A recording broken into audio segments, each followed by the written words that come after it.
Assalamualaikum warahmatullahi wabarakatuh. Bapak Ibu sekalian, izinkanlah saya membagikan video mengenai permasalahan yang saya laksanakan selama menjadi ASN dengan judul Masalah Penyiapan Kompetensi dengan Keterbatasan Durasi. Pertama-tama, izinkanlah saya memperkenalkan diri bahwa saya dari unit kerja SMK Negeri 2 Cikarang Barat. Pada saat ini saya akan memberikan deskripsi mengenai permasalahan yang dihadapi, yaitu mengenai penyiapan kompetensi siswa dengan durasi yang singkat. Penyiapan durasi yang singkat ini bukan perkara yang mudah, permasalahan yang dihadapi ini, karena saya memerlukan strategi untuk menyiapkan anak-anak siap menghadapi uji sertifikasi yang dilaksanakan oleh LSP. Pelaksanaan uji sertifikasi ini pada umumnya dilaksanakan pada bulan April, namun pada tahun ini harus dipercepat dilaksanakan pada bulan Oktober tahun 2002 yang lalu. Kenapa hal ini terjadi? Artinya mengapa akar permasalahan ini muncul? Hal ini disebabkan karena waktu yang sangat singkat, sekitar 3 bulan, yakni dari mulai November, yang biasanya saya dilakukan dari November sampai April, kini harus dipangkas sekitar 50%, yakni hanya dari Juli sampai Oktober. Ini menuntut persiapan ekstra karena sekolah kami mendapatkan bantuan, khususnya pihak LSP mendapatkan bantuan berupa untuk uji sertifikasi kepada kurang lebih 200 siswa, dan dalam hal ini di jurusan yang saya ajar mendapatkan bantuan 100 orang siswa untuk mengikuti bantuan yang pertanggungjawabannya harus dilaksanakan pada bulan Desember. Oleh karena itu, pertanggungjawaban yang harus diberikan kepada negara dalam hal ini dilakukan pada bulan Desember, sehingga sebelum bulan Desember kegiatan ujian itu harus dilaksanakan, sudah selesai dilaksanakan. Oleh karena itulah diambil pelaksanaan sekitar bulan Oktober atau selambat-lambatnya bulan November, yang sedianya harus dilakukan pada bulan April 2023. Perubahan jadwal yang cepat ini menuntut guru dan siswa menerapkan strategi yang tepat, jitu, efektif. Bagaimana caranya dengan waktu yang terbatas itu, siswa dapat dinyatakan kompeten dan bukan hanya kompeten yang dipaksakan, tapi betul-betul kompeten secara sah dan meyakinkan. Oleh karena itulah kami dari jurusan akuntansi, khususnya saya sebagai guru produktif akuntansi, telah melaksanakan beberapa strategi dan alternatif solusi sebagai berikut. Yang pertama, saya melakukan proses latihan atau drill dengan lebih sering.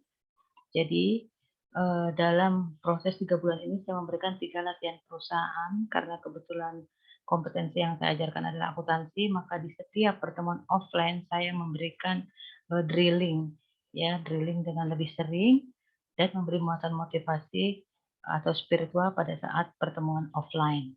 Dalam hal ini offline-nya via grup yang sudah saya susun. Kemudian saya berkoordinasi dengan seluruh guru yang terlibat dengan 7 unit yang terkait dengan kompetensi yang akan diajarkan, yakni 7 unit itu terbagi dari 3 core inti, yaitu kompetensi manual, kompetensi teori, dan kompetensi komputer. Tidak mungkin satu orang guru memberikan kompetensi seluruhnya, karena tidak ada orang yang sempurna di setiap kompetensi. Karena itu, saya membagi pada 3 orang guru inti. Kemudian strategi yang lainnya adalah memboosting kesadaran siswa. Siswa ketika belajar harus dibangun dulu kesadarannya. Oleh karena itu saya lebih sering memberikan pentingnya memiliki sertifikat pengakuan kompetensi bagi masa depan mereka. Saya memberikan motivasi atau kesadaran lewat tulisan-tulisan, lewat nasihat-nasihat, dan lewat cerita-cerita sukses melalui grup yang sudah disusun. Dan strategi lain adalah saya mengadakan pendampingan tutor sebaya di kelas masing-masing.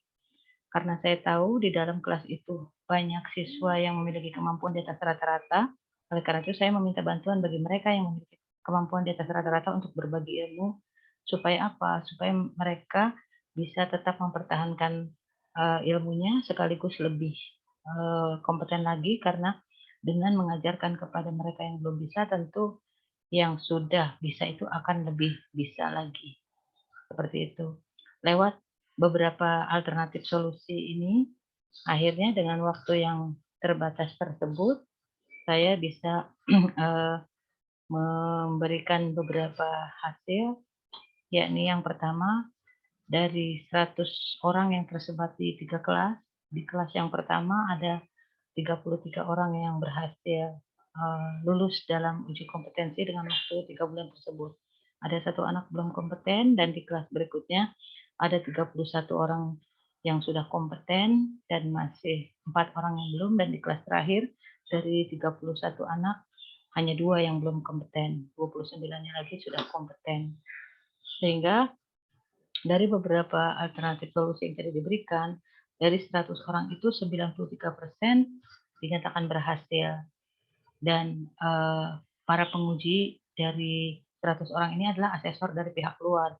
Sehingga grafik yang bisa saya sajikan dari 100 orang yang saya drill bersama rekan-rekan dengan waktu yang terbatas, yakni hanya sekitar 3 bulan, akan nampak hasil sebagai berikut. Ya, dari 100 orang, 33, 31, dan 29. Lebihnya hanya sekitar 1, 4, dan 2 yang belum kompeten.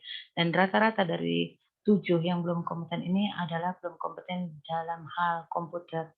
Memang untuk menguasai komputer diperlukan waktu yang tidak cukup hanya 3 bulan, memerlukan setidak-tidaknya 6 bulan. Oleh karena itu, bagi mereka yang 7 orang ini diberikan kesempatan untuk uji kompetensi kembali pada bulan April tahun 2023. Demikian hasil strategi pemecahan masalah yang sudah saya lakukan. Kemudian ini beberapa referensi rujukan yang saya lakukan, yaitu berkaitan dengan KKNI. Saya juga membaca buku-buku di buku Principle of Accounting. Kemudian saya juga membaca mengenai hal-hal yang terkini tentang sertifikasi profesi teknisi akuntansi dan bagaimana meningkatkan kompetensi untuk penyusunan laporan keuangan secara manual.